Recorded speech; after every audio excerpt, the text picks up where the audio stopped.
I want to bring in now the leader of the NDP, and we're going to talk a lot about the Fair Elections Act. Sometimes when Tom Mulcair comes on, for whatever reason, news breaks seconds before you come on, Mr. Mulcair. There's nothing I can do about that. I will talk about the Fair Elections Act, but I want some, if you have any, instant reaction to news that the RCMP will no longer be investigating Nigel Wright for criminal charges, sir. Well, of course, we'll wait for that to be confirmed, won't we? But I can also say that I'm very much in agreement with your colleague, Chris Hall, who just said that it leaves whole all the other questions that are still out there with regard to the Prime Minister's own involvement. And the one thing that's not contested is that the root of all of this affair involving Mike Duffy was naming Mike Duffy as a senator from Prince Edward Island, whereas everyone knew he wasn't a senator from Prince Edward Island. And then when he started behaving as if he were a senator from Prince Edward Island and filing his expense claims as if he could now claim his long-existing house in Ottawa as his official residence with his other residence in PEI, well, again, it's Stephen Harper who had done that naming. We questioned him about that from day one. How could you name this guy as a senator from PEI? So the root cause of all of this from day one has been Stephen Harper's appointment of someone who should never have been appointed as a senator from PEI. With regard to the rest of it, I think Mr. Hall's just given a very good accounting of some of the outstanding things. And what we know from Stephen Harper from the beginning is that very often in this whole affair, he would give one answer and say the exact opposite in a different question and question period. So there's still a lot that remains to be clarified. But does this, if there are no criminal charges brought against Nigel Wright by the RCMP, does this put a moat around the Prime Minister? It was a question that you raised many times in the House. How high up does this go? Does this say there was no criminal issue here with Nigel Wright? Therefore, there, to a certain degree, though there are legitimate other questions to be asked, and fair enough on that, but does this put an end to one strand of questions facing the Prime Minister? Well, that's a hypothetical question, so I won't answer it. But what I will tell you is this, that what we've known since the beginning is that there was a payment to a sitting senator with regard to an affair pending, and that's still something that has to be answered clearly, is whether or not the Prime Minister was involved in that. And as I say, Evan, and you know that because you followed this so very carefully, is that very often Stephen Harper gave an answer one day and then he said the opposite in a different day in Parliament. So we've never been able to get clear answers from Stephen Harper on this, and we'll see what exactly comes out of all of this. I've never been able to see any document with regard to what you just said to me now, so I'll have to assume that it's the case, but the hypothetical questions flowing from that, I'll leave to you and the pundit panels that are about to appear on your show. Okay, but interesting, again, we're confirming it here, and now I'm hearing other sources are also confirming that no criminal charges to Nigel Wright. So interesting development there. And I'm going to leave that with you now, although we'll come back to it. I know Chris Hall is busily working his sources, and I'm getting lots of stuff on my BlackBerry as well. So maybe by the time we finish this interview, there'll be more news on this, Mr. Mulcair. I want to bring up the Fair Elections Act. Today we saw these changes from Conservative senators and some parts of the Liberal Senate proposing changes to the Fair Election Act, including some alteration in terms of voter ID measures, allowing the Chief Electoral Officer to speak in public. What do you make of the suggestions for amendments from the Conservative senators? Well, I think that the first thing that we should say about this, Evan, is that it's quite ironic that unelected senators in an undemocratic institution, the Canadian Senate, are actually given morality lessons to Stephen Harper about his Unfair Elections Act. I think that he should probably use this as an opportunity to rethink his I couldn't care less approach, sending in Pierre Poilievre to just tell everyone that despite the fact that every single person in Canada, every expert who's looked at it says that it will remove the right to vote from several categories of persons, that it'll remove Elections Canada ability to do proper investigations in the future, and that it'll create a whole new category of unverifiable expense in a country where we've always had fixed election expenses. Well, finally, someone is trying to talk to Mr. Harper that he's going to have to listen to a bit more. I saw the reaction of Pierre Poilievre today. I smiled because Pierre Poilievre seems more willing to listen to unelected senators than elected members of the House of Commons on the subject of elections and democracy in Canada. The irony's not lost on us, Evan. All right. What if, Mr. Mulcair, they do accept these amendments from the Senate? And it's true, Pierre Poilievre, I don't know if we've got the clip of Mr. Poilievre here. I've heard the clip, yeah. Right, but and just for our viewers to remind them of it, but, you know, he did seem open. He said these are very smart people. And if he accepts these amendments for you, would that be enough? Well, it's interesting to hear Pierre Poilievre describe them as very smart people, because a lot of really smart people, including the current and the former Director General of Elections, have all told him very similar things, and he hasn't listened to any of them. I guess that one of his criteria is making sure that they're conservatives before he decides to listen to them. But this only touches on one of the elements. There's still about 10 more things that are very problematic. So what we're saying is this: withdraw this bill. We can start over. There are elements that everyone can agree upon rather rapidly. We're willing to sit through the summer on this. The Director General of Elections, Marc Mayron, has said that he needs some of these changes to come forward. But if they continue to push this forward, and all other considerations aside, Evan, this is the one thing that Canadians should remember. This is the first time in the history of Canada that a government has tried to use its majority in the House of Commons to force through, using closure, fundamental changes to our democratic laws that will affect future elections in favor of the sitting government. Nobody's ever even considered doing that. But I do remember Stephen Harper's famous words in Calgary in October. He said, "I couldn't care less." And that is just shone through everything that's happened since the beginning of this thing. He doesn't care. But you know what? There comes a time when enough Canadians are starting to pay attention to this that they're starting to back off, that they would use the Conservative senators as a way of starting that process. I guess that was predictable. Well, what do you make of James Rajat, Conservative MP, who publicly released a letter saying his constituents have some serious concerns about the Fair Elections Act, including issues like vouching? What does that tell you? That tells me that there are a lot of smart Conservative MPs that Mr. Poilievre should also be listening to. I look at someone like Michael Chong, who's pushing forward a bill to improve democracy in Canada and in the House of Commons. So one of the things that the NDP will do now is we'll talk to the people in those ridings, because we had to organize hearings across Canada because the Conservatives refused to do that, as you know.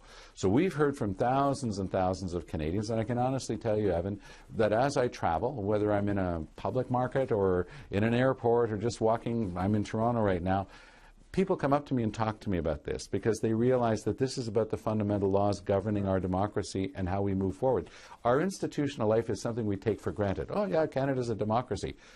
But you know what? Democracy is about the voting. That's where it starts. And Mr. Harper's trying to change those laws in his own favor, trying to stack the deck. Now, everybody, including people like David Crombie, Alan Gregg, have all said the same thing. You're trying to stack the deck. That's not fair in a democracy. So they're going to have to listen sooner or later. We would prefer that they start now. All right. We're going to cover Ukraine today, and the situation's unfolding very, very quickly.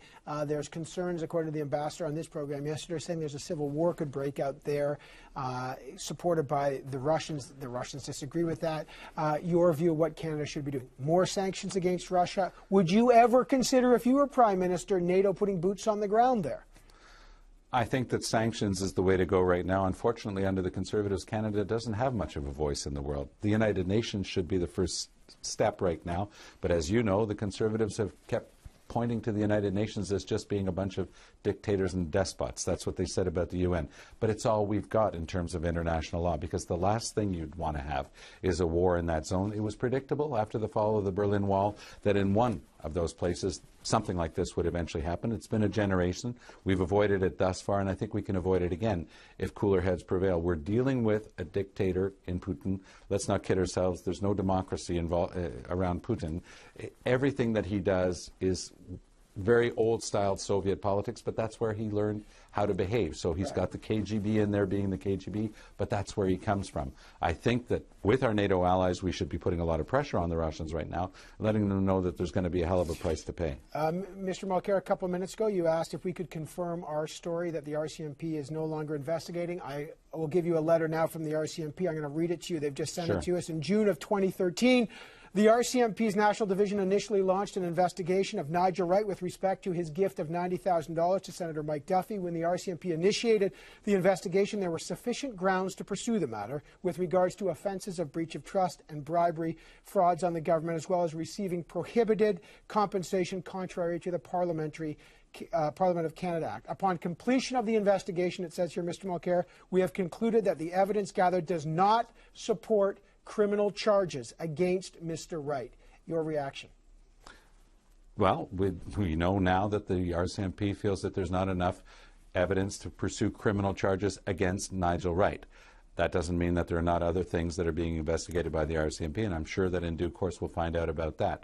We're also going to get a report from the Auditor General, which we learned today has spent a lot of money to try to get to the bottom of the expenses scandal in the Senate. So we're still dealing with a fundamentally undemocratic institution that we think should no longer exist in our society. The root cause, as I said earlier, was Stephen Harper appointing someone as a member of the Senate from Prince Edward Island when he never should have done that because he wasn't living in Prince Edward Island. Everything else flows from that. Is the RCMP investigating other things? We'll soon find out. They may, but does this, I guess the question is, does this put Mr. Harper in the clear on this fundamental issue of the $90,000? You talked a lot about the inner office covering it up. Now that there's no charges being pursued against Nigel Wright, does that put a ring fence around Mr. Harper around the 90 grand? I don't think it puts any ring around Mr. Harper, who has refused to give clear answers to very simple, clear questions in the House, and the few times that he has given answers, he's contradicted himself from one day to the next. I think Canadians still have a right to know exactly what went on, what the Prime Minister knew, and when he knew it.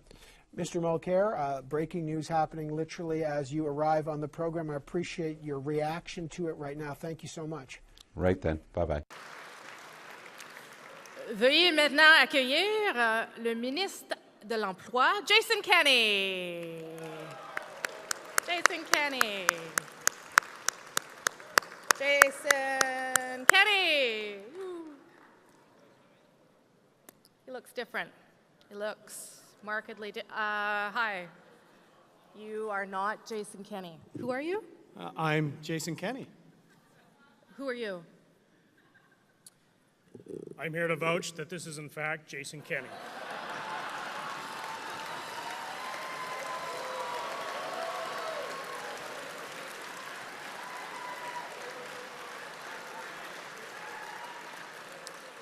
My name is Roger Cuzner. I am the MP for Cape Breton Council, and I swear that this is the Honourable Jason T. Kenney. Thank you very much, Roger. Vouching is a very important part of our evening tonight. So I have a special honor to present what all journalists here in the room are hoping for and maybe even cultivating tonight, Love Story of the Year. Our nominees are Rob Ford and Doug Ford. Another spectacular couple that made the news, Pauline Marois and Pierre-Carl Pelledo.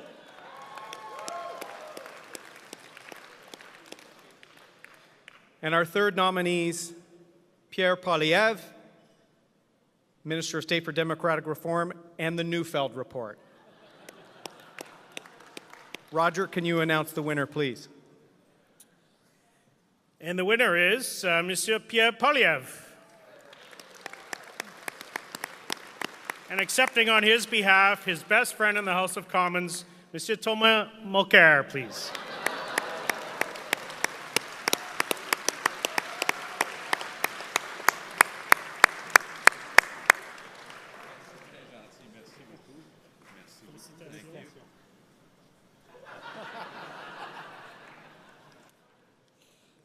Bonsoir tout le monde. Good evening, everyone. As you know, I started off my political career in Quebec City, where we still follow the tradition of the very off-the-record press gallery dinner, with all that entails. Yeah. Ce que j'ai fini par comprendre, c'est qu'ici, à Ottawa, si on veut que quelque chose reste secret et que personne ne le voit, on le met à 6 packs. C'est bien ça? C'est vrai que Pierre ne pouvait pas être là ce soir. Pierre is in Pyongyang again. He's gone back for some more pointers on democracy, and to have his haircut touched up.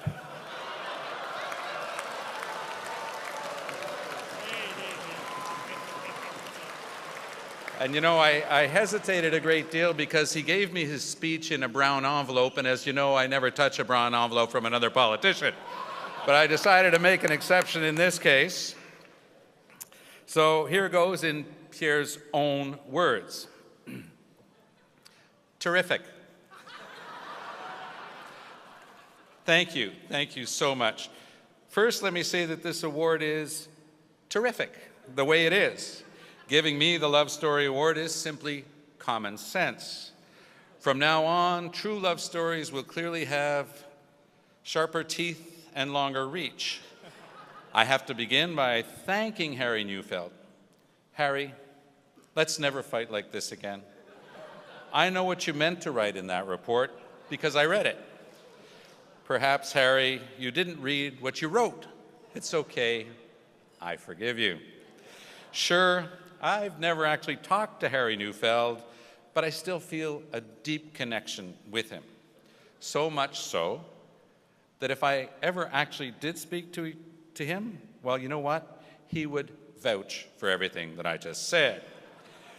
I also want to congratulate our fellow nominees, the Ford brothers and the Crackbite, thanks to whom Canada finally made it on the late-night shows.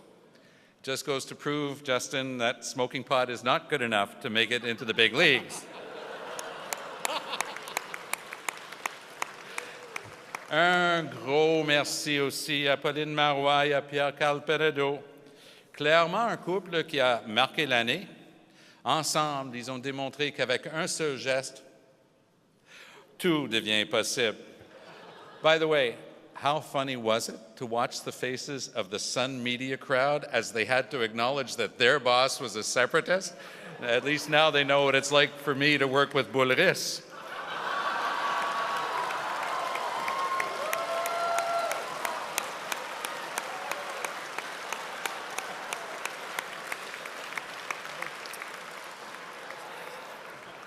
So how long is this thing? Ladies and gentlemen, we're really here together to celebrate the work of an extraordinary group of journalists, none of whom could make it tonight. So instead, let me talk about a few of my colleagues. First, the person who graciously accepted to deliver my speech. Thomas, Thomas, Tom, Tommy, Tom, Tommy Gun, Angry Tom, or as his very close friends and his family call him, Mr. Mulcair. I've asked Mr. Mulcair to give my acceptance speech today because no one will ever accuse him of being a lightweight. Parlant de ça, Tom est sûrement très heureux maintenant que l'élection au Québec a prouvé qu'un barbu bedonnant peut gagner une élection. Au cas où Tom Mulcair fait allusion à ma coiffure, j'ai prévu le coup. Jetez un coup d'œil à l'écran. Je vous jure que c'est Thomas Mulcair à McGill en 1973. Quand je vous dis que c'est des hippies socialistes. Une autre preuve, voici la photo de Tom Mulcair lorsqu'il a pris sa carte de membre du NPD. Vous savez, Kim Jong-un n'est pas le seul chef qui demande une certaine admiration, un certain engagement de la part de son entourage. Souvenons-nous quand Tom Mulcair faisait du lobbying auprès de Jean Charest pour devenir ministre. N'est-ce pas, Jean? Tu te souviens? On était tous obligés de se coiffer comme ça. D'après ce que j'ai vu, les députés du NPD, eux aussi, ont compris le message. As you know, Tom Mulcair's NDP caucus is full of okay, let's move along from the Mulcair section. Bunch of socialists. He's so angry. Carbon tax lover. Why is he so angry? He hurts my feelings. Las Vegas, angry bearded man. Let's get to another. Justin Trudeau. Okay, let's see. What does Poilievre have to say about Justin? I want to thank Justin Trudeau for taking away my crown as the most boyish-looking MP. Thank you, Justin, for being such an inspiring figure. I really believe we should all look a little more like Justin. He's such a role model, you know, with all his fortune, his intelligence, and his beauty. Pierre really wrote that here. He's really a control freak. To be more like Justin, Mulcair could trim his beard a bit, make it into a goatee or something. Maybe he should get a tattoo of some Chinese symbols that nobody understands. Maybe then they'd finally put him on the front page. And of course, I'd like to conclude by reminding everyone that it is Mathieu Dubé's birthday today, really, truly. Matt's just started his 4th year as a member of Parliament, and he just turned 23. Every time he hears somebody say that Justin Trudeau's really young, he goes, "The guy's older than my father." We've also started raising the age of our candidates a bit. Joe Cressy, who's running for us, and Trinity Spadina is here. He's in his late 20s, so he's amongst our older ones. But here's the thing to remember about your kids and politics. Here in Ottawa, Justin Trudeau wants to get your kids stoned. Stephen Harper wants to get your kids drunk. And the NDP really wants to ruin your kids' lives by getting them elected to the House of Commons. Merci. Bonne soirée.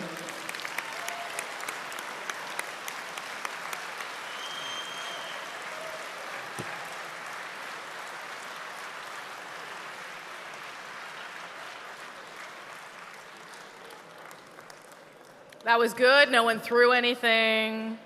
There were lots of hair jokes, particularly about Jean Charest's hair. That, you know, never goes wrong. You're sitting in the front.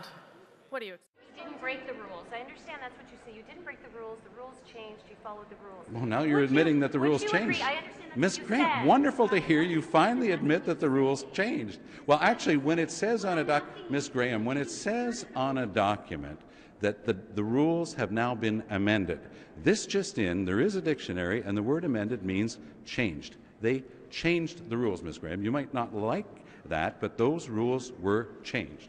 We respected the rules every step of the way. We were open, transparent, every step of the way. Of course our employees are allowed to work in Montreal. To hear the Liberals and Conservatives tell it, they should all be working here in Ottawa, and we should be doing like the Liberals used to do, only talking to lobbyists. We've done something creative. We've taken great people, we've set them up in Montreal, they're creating in Montreal, they're doing an incredible job. They're doing such a good job that we're way ahead of the Liberals with respect to the majority population of Quebec, and you know what? That's why the Liberals and the Conservatives are going after us on this one. We've been clear from day one. You know that. The documents have been very clear. We have respected the rules every step of the way. You know that. We've shown that to you in a series of emails. The fact that you choose not to report those emails is your choice, not mine. But those rules are clear. We respected them every step of the way. Everything that we've done has been in full and complete respect of the rules. The fact that they've changed the rules means that we now have to respect the new rules, which of course we're doing. What about on the mail-outs, sir? What about on the mail-outs? Is there something? Is the NDP? You say you're. You know, Ms. Graham, you covered this several times. On several occasions, you said that in the Bourassa by-election, that there had been a problem with the mail-outs. When Elections Canada said to you specifically and gave that report immediately that all of the rules had been followed by the NDP, what did we get from you? We got, and the NDP still insists it did nothing wrong. You didn't report that Elections Canada said we had respected all the rules. What? By Elections Canada. That is a complete fabrication. You just made that up. There's no investigation, and Elections Canada has already issued a report. So Elections Canada is not looking into the mail-outs at all now? The only person who said that was a Liberal over the weekend who claimed that there was something. Elections Canada's already given that result. I'll give you the letter again because I know we've already given it to you once. And again, the fact that you choose not to report it is your choice. I can't force what you report. But Canadians have to know this, that the NDP has respected those rules and every single step of the way. Our political opponents are allowed to have their opinion. They'll bring that to you. They'll make their explanation known. That's fine. That's fair ball. But we'll be in committee tomorrow, and you'll hear the exact same explanation. Nothing's going to change. And by the way, with regard to the Bourassa by-election, with regard to all our mailings, we follow the rules. And those rules sometimes change. So what was accepted, for example, for a 10%er or for a householder a few months ago might no longer be the same one accepted today.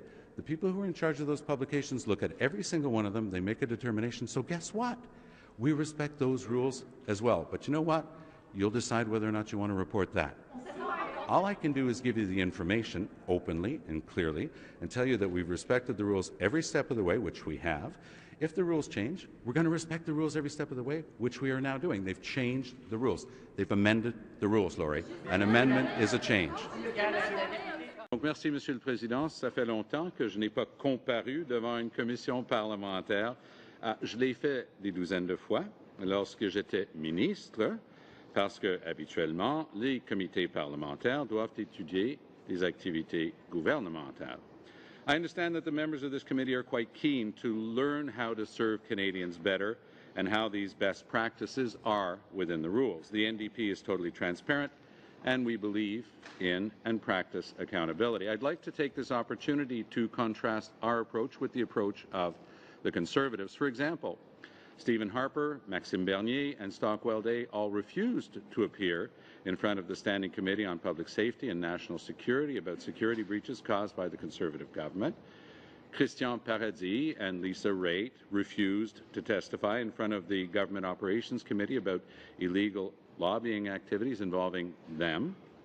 And of course, the Prime Minister won't be testifying before this committee concerning the use of the Conservative Party database in thousands of illegal robocalls during the 2011 election, constituting electoral fraud on a level never seen before in Canada. And those are the direct findings of a very highly respected federal court judge, Richard Mosley. And of course, we all know the level of respect the Harper government shows our judiciary. I could go on, but it's an interesting contrast in transparency and accountability and respect for our democratic institutions, and Canadians will be the judge. I'm here today because in 2011, 4.5 million Canadians voted for the NDP. 4.5 million Canadians stated there was a need for change, that it was time to do politics differently. Under the leadership of Jack Layton, that's what we ran on, and that's what we set out to do, because after 30 years of Liberal and Conservative corruption, scandal, and mismanagement, from the Liberal sponsorship scandal to the Prime Minister's Chief of Staff paying $90,000 in hush money to silence a sitting senator, Canadians deserve better. Suite à la vague orange, le NPD faisait face à un défi de taille, mettre en place et embaucher du personnel politique pour 58 députés au Québec. Il s'agissait d'une tâche immense, engager et former plus de 150 personnes pour servir les Québécois. Voilà pourquoi en juin 2011, les nouveaux députés québécois du NPD, à la suggestion de Jack Layton, ont décidé de mettre leurs ressources en commun. L'objectif était de les aider à mettre leur bureau en place et d'offrir un soutien de proximité aux députés afin de les accompagner dans leurs tâches de circonscription et, pour certains, dans leur rôle de membre du cabinet fantôme avec comme but ultime d'offrir un meilleur service à la population, d'être plus directement présents et à l'écoute des citoyens. Donc, toutes des fonctions parlementaires. À titre d'exemple, les employés parlementaires préparent des produits de communication directe, font des relations avec les médias et des relations communautaires dans le but d'appuyer les députés de l'opposition officielle. Il y avait aussi un besoin réel de créer un environnement francophone pour permettre la création de produits en français afin de mieux appuyer nos députés du Québec. Notre personnel parlementaire fait du travail parlementaire. Notre personnel du parti fait du travail du parti. Our parliamentary staff does parliamentary work. Our party staff does party work. Our parliamentary staff are involved in direct communications, media relations, and stakeholder relations, all functions in support of MPs and the official opposition. Le tout a été mis en place après maintes et maintes consultations avec l'administration de la Chambre des communes, incluant les services juridiques, les services financiers et les agents du service de la paix et des avantages sociaux. En effet, ce fut tellement le cas que les chèques de paie étaient retardés jusqu'à la fin de novembre 2011, le temps que tout soit approuvé. L'embauche pour la région de Montréal a débuté en août 2011. Le processus d'embauche a suivi la procédure établie à l'époque par la convention collective entre le caucus néo-démocrate et la section 232 du Syndicat canadien des communications, de l'énergie et du papier, SCEP.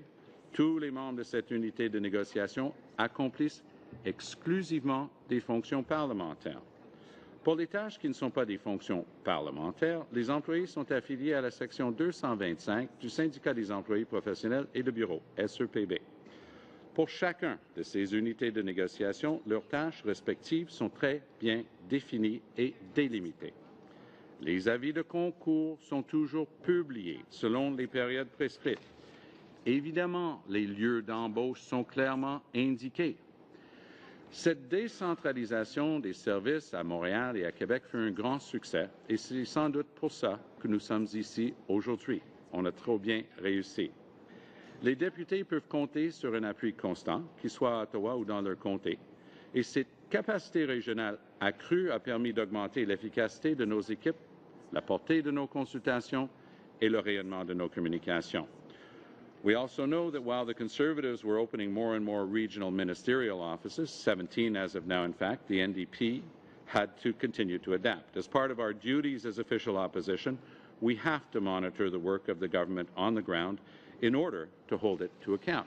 So, as the new... Please. You're a minute past yes, your 5 I have minutes. exactly a minute left to go. Well, so as the new official opposition, New Democrats made the decision to engage with citizens in every province and territory.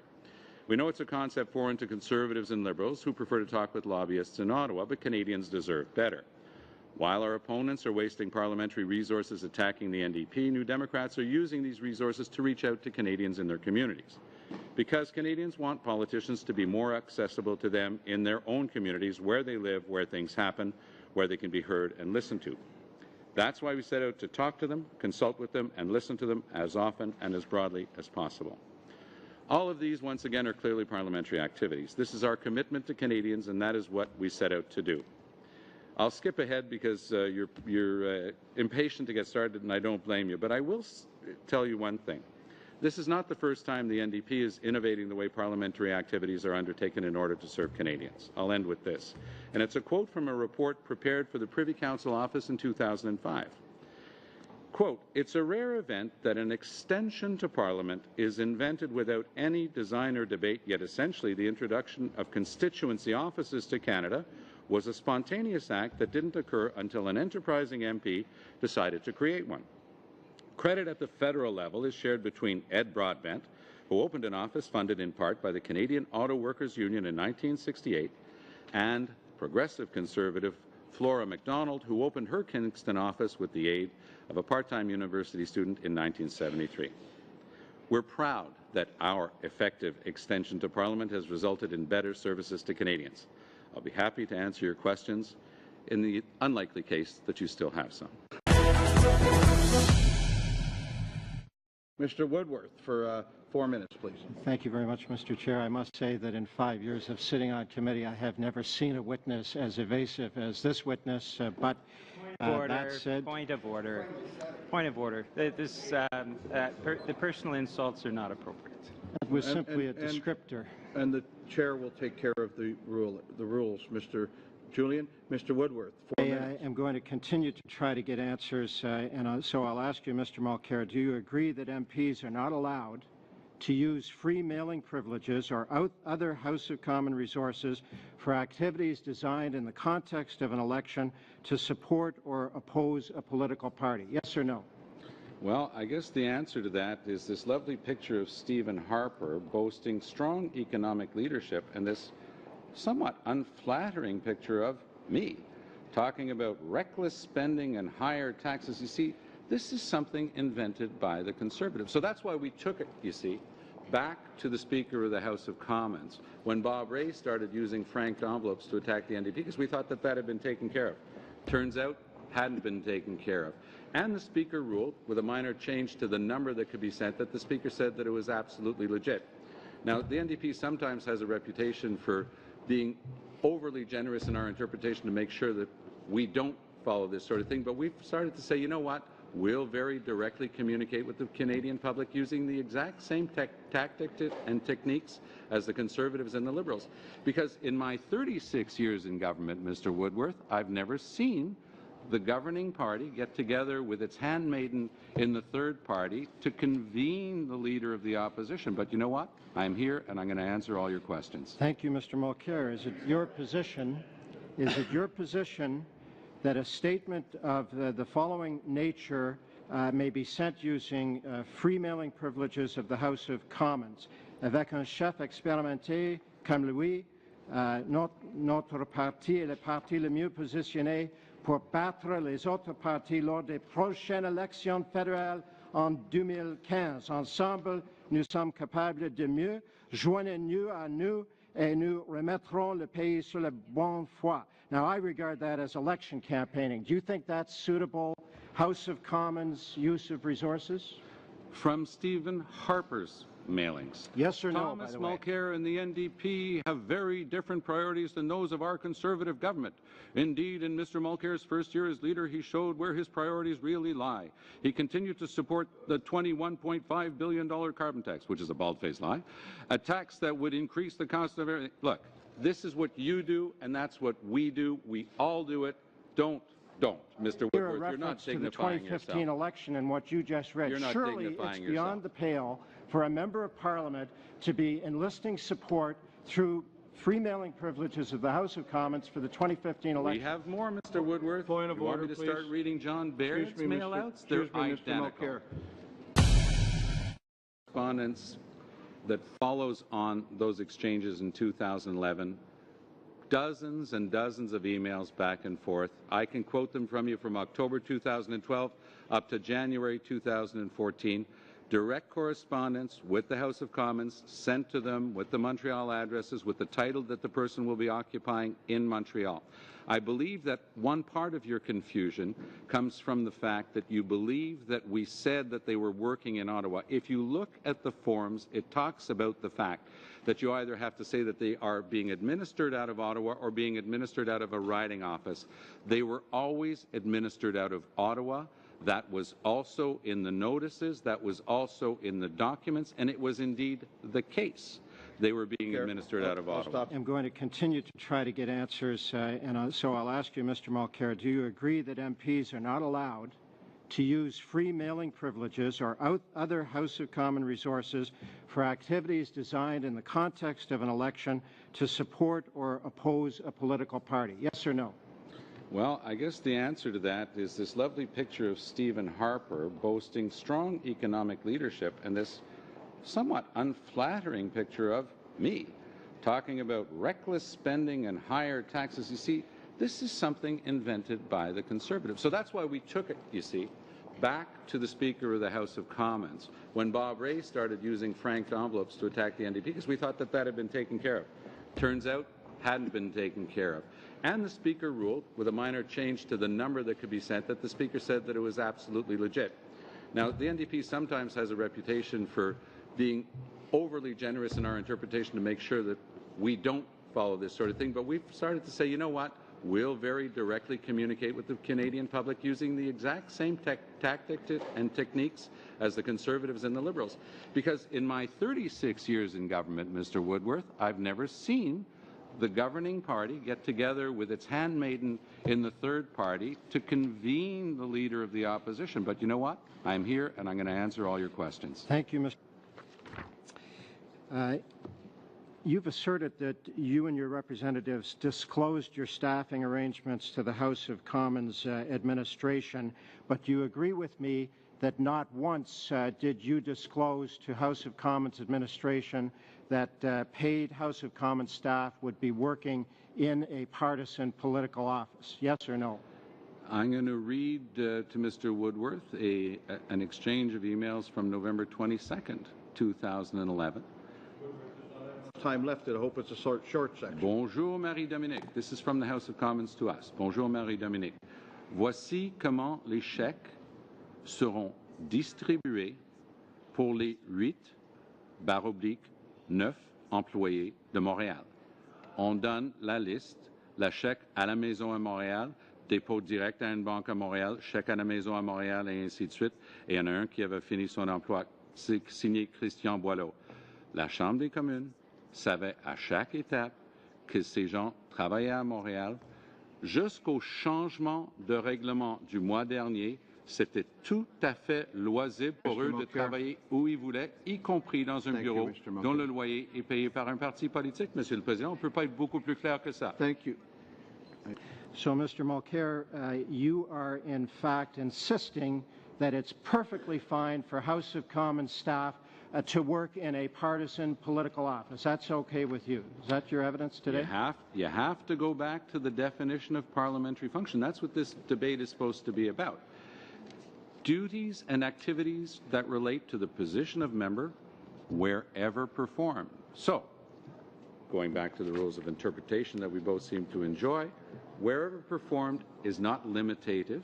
It is all-inclusive wherever performed, including in an office in another city, because nobody is suggesting, or at least I haven't heard it yet, that we're not allowed to take employees, pay their kilometers, and have them work somewhere else, because wherever performed means wherever performed. So that means that there was nothing wrong with having our staff working in an office that was paid for by somebody else. We never used a penny of taxpayers' money for that office. What we did do is make the party pay every single penny of every month of rent, and when it became impossible for us to do that after April 14th, you know what? We respected the new rules as well, which is what we've done every step of the way. I certainly... Depuis 2011, si je comprends bien, il y avait une réduction. Ça, c'est quelque chose que mes collègues conservateurs n'ont pas mentionné. Je voulais que vous spécifiez, M. Mulcair, le pourcentage de réduction dans le financement du budget du chef de l'opposition et si vous pourrez en faire contraste avec l'augmentation énorme du bureau du premier ministre et surtout l'augmentation dans le nombre des bureaux, des locaux, des bureaux ministériels à travers le pays, y compris dans les places où les conservateurs n'ont aucun député et aussi dans les places où les conservateurs en plein des députés. Oui, merci, Monsieur le Président. C'est important de rappeler que, à l'heure où on se parle, les budgets respectifs du chef de l'opposition officielle et du Premier ministre sont à peu près 300% plus élevés chez le Premier ministre. Mais pour constater la courbe, qu'est-ce qui est en train de se produire, c'est que le gouvernement est en train d'utiliser sa majorité pour étrangler les budgets du chef de l'opposition, car de 2011-2012 à 2014-2015, le budget de l'opposition a été réduit de 9,8%, tandis qu'en une seule année, de 2011-12 à 2012-13, le budget du bureau du Premier ministre, le gouvernement a encore utilisé sa majorité, pour l'augmenter de 7,4%. Il force nous est de constater, par la même période, le gouvernement a ouvert plusieurs nouveaux bureaux régionaux pour leurs ministres, au coût total de plusieurs millions de dollars.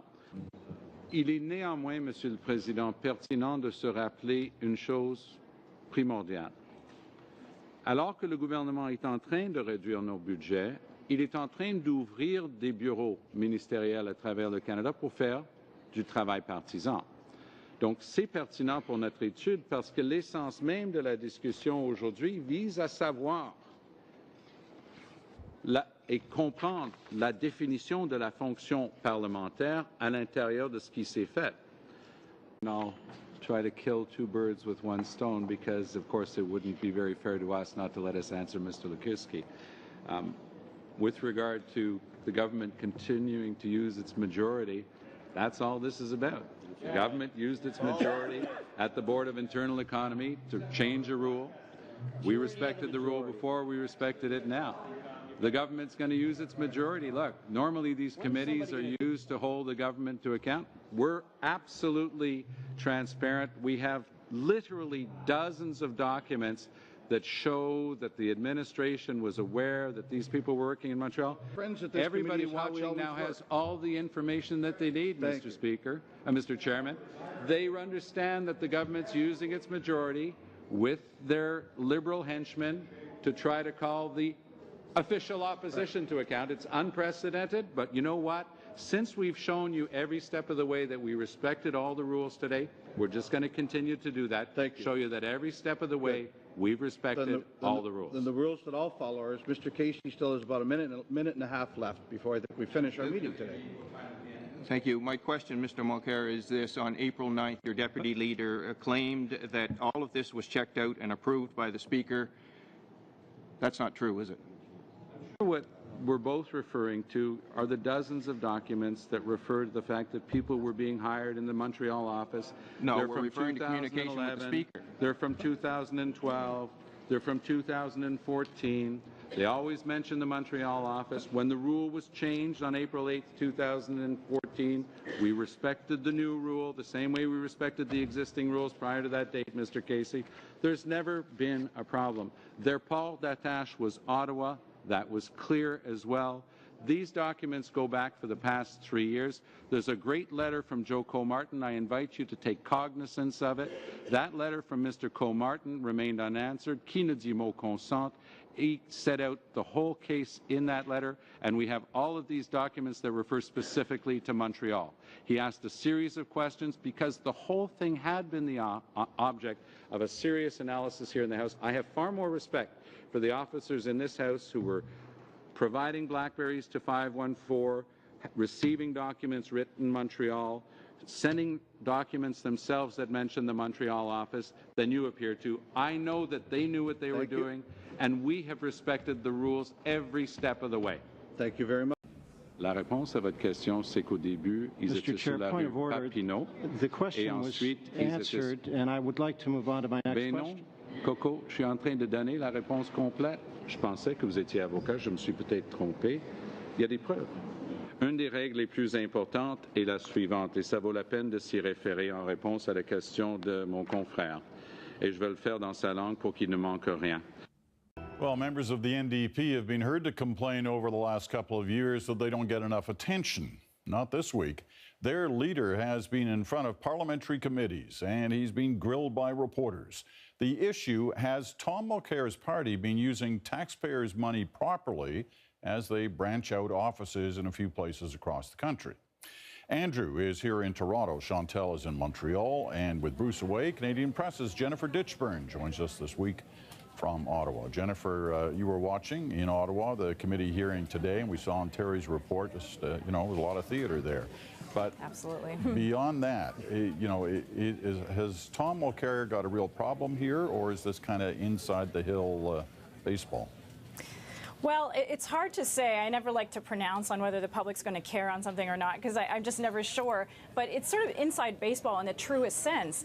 All of the parties are sort of guilty of the same sort of stuff that they're accusing Thomas Mulcair and the NDP of. I mean, they've all sort of played right up to the edge of the rules when it comes to using parliamentary resources for political reasons. I'll just give you one example. About 5-6 years ago, the press gallery were summoned by two staff members from the Prime Minister's office to show us their anti-Ignatieff advertisements. And when we pointed out that they were being paid by the taxpayer, why were they showing us these political ads? They said, well, we've taken the day off work. So, I mean, you know, when you go to that place of, well, I'm playing right, as I said, right up against the rules, you kind of veer off into that area of Mike Duffy saying, well, look, Senate administration signed off on all my paperwork. It comes to, you know, the rules and what the public thinks is appropriate, and there are two different things. Andrew? Yeah, the politicians are fond of drawing lines for themselves that aren't really lines. So you can't spend public money with your left hand, but you can with your right, or this is public money, but this is party money. It's all public money, or most of it is. Now, that being said, rules should be followed. People should be guided by common sense, even where the rules don't necessarily lay down hard and fast prescriptions. But it's hard to see this as a five-alarm scandal. Now, that being said, Mr. Mulcair did not come across well today. He was seeking refuge in everybody does it, or the rules weren't clear. He looked kind of imperious and condescending. So in the court of public opinion, even if people aren't necessarily drawing any conclusions that the NDP did anything terribly wrong here, they may not be forming a terribly positive impression of the NDP leader from this. It was a kind of unique situation. I can't recall seeing an opposition leader sitting in front of a committee having to defend himself in terms of his actions. But still, what's your take, Chantal? Well, the line between being the official opposition, so spending your budget for official opposition purposes, and for party purposes and political purposes is a very, very thin one, and it's probably a movable one. I think it is inside baseball, but it says a number of things. I think we'll go back to Mr. Mulcair a bit later, but it says something about this Parliament. And I think if normal people who aren't paid to watch these things took time to watch, some of them must have been dismayed that so many people were expending so much energy on this issue that should normally have been a House matter that gets resolved between the party, and instead became a star chamber, as if the fate of the universe was in the balance. I think it also said something about the disappearance of collegiality on Parliament Hill, that MPs now routinely treat each other on both sides, Mr. Mulcair's side and the other side, as if they were thieves, people who steal money, people who are just waiting to have their hand in the till. And I think that it sparks on all their houses. They're basically throwing mud and splattering themselves with it. It's funny that every once in a while you see a hint that maybe it's going to start turning the other way, and then boom, they're back at it again. It's almost like they're two teams in the handshake line at the end of a hockey game recently. Nevertheless, that was quite something today. I believe you asked us after Jim Flaherty's funeral whether this changed anything. Well, yeah. There's your answer. Yeah, exactly. I want to get back to Mulcair as well, because it wasn't just the issue, it was in some ways the style, and Andrew, you kind of talked about it as well. But today's appearance before committee was really just the latest of a number of appearances he's made this week, not before committee, but before reporters. And it's been quite something to watch, the way he's tried to deal with them, constant questions on this issue. And here's kind of a highlight pack, and then we'll talk about it. Here it is. I don't blame you for shaking your head, Laurie, but that's what the Conservatives and the Liberals have gotten together to do. They all have. You don't mind if I answer your colleague before you cut me off? Althea, I'll let you cut me off as soon as I'm finished, okay? No, I know the documents well, Elizabeth, and I know what they say. The fact that you choose not to report those emails is your choice, not mine. When Elections Canada said to you specifically and gave that report immediately that all of the rules had been followed by the NDP, what did we get from you? We got, and the NDP still insists it did nothing wrong. You didn't report that Elections Canada said we had respected all the rules. Ms. Graham, when it says on a document that the rules have now been amended, this just in, there is a dictionary, and the word amended means changed. Again, the fact that you choose not to report it is your choice. I can't force what you report. You know, sometimes you think that there's kind of a baiting game going on here. They're trying to get to the so-called Angry Tom. I'm not sure they ever got to that part this week, but they did show us a side of Tom Mulcair we haven't seen, especially after this past year where he's been on the other side, grilling, you know, Stephen Harper. Jennifer, what did we see this week from Tom Mulcair? Well, I think what you saw was with what a lot of reporters and others saw, as you noted, over the last year. So before the past year, that the exchange that you saw in that scrum wouldn't have come as a surprise to many press gallery members, because we've all seen it before. It's just that it's been a little bit more rare over the past year. I think that, you know, who cares whether press gallery members are not being spoken to nicely, or whether he's using a condescending tone. But I think the difficulty for all politicians is that they can forget in the heat of the moment of a scrum that what the audience is seeing is not the reporter's question usually. They're seeing the politician's response. And so that sort of brittle, condescending, patronizing tone is what's going to get put into a television item. The same, I think, could have been said for Michael Ignatieff if he had sort of an imperiousness that came through, that sort of tone that came across. For all of us, and we should say, though, that Tom Mulcair took a lot of questions. For that, he should be commended. But, you know, for all of Stephen Harper's failure to answer questions and not make himself available, he has sort of mastered the art of, you know, just giving a very straight, emotionless response without sort of veering into the nya, you know? Chantal? Well, you were saying earlier how unique it was to see an opposition leader in that position in a committee today set aside the scrum. It was unique, but what it also showed, and that's where the danger is for Mr. Mulcair, is someone that is in opposition and really comes across as fairly dismissive in his tone. He may be right in the gist of his answers, but what people may be taking from that is imagine what he'd be like if he was Prime Minister. And on that basis, I tend to agree with Andrew that Mulcair's performance would have been great if he'd been in a court of law, but it probably was a bit over the top for his own goals in a committee or in that scrum. They're, you know, going after sections of a reporter's story in a scrum will get you nowhere. Andrew? Yeah, I mean, everybody talks about the anger, but I think what's more interesting is where the anger comes from. And there's something within his personality that's not at ease with himself, not at ease with other people.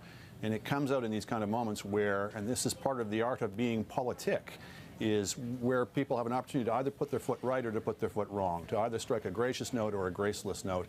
He tends to come down on the gracelessness side, doesn't have a sense of humor about himself or about much, it appears. And I think we know that a lack of personal likability is not an obstacle to high office in this country, but it's not a help either. And people are reading cues from this about your larger take on the world and your personality and your ability to take criticism, etc. These are not good moments for him. But what about the point that Jennifer raised? You know, at least he is standing there taking questions and seemingly taking them for a long time and not walking away. Others walk away, others do photo ops and not newsers. Yes, but Peter, you were around when Brian Mulroney would stop on the stairs, sometimes during very difficult periods for his government. And I don't remember him getting into those kinds of angry exchanges, standing on that step, and he would stop almost every day. So yes, others run away, but those that haven't in the past have not always been angry when they did it. I was just thinking too, you know, was it a couple of weeks ago that Mulcair stood up in the House and said that Pierre Poilievre was acting smarmy and arrogant. And so I think if you sort of stand up on that pedestal, you better make darn sure that you're not going to act smarmy and arrogant at a House committee later on. I mean, it's certainly praiseworthy and should be expected that people will make themselves available in that way, and I agree he deserves credit for that. But if he's going to turn that into a positive, then he's got to be a bit more of the happy warrior, and we didn't see much of that. All right.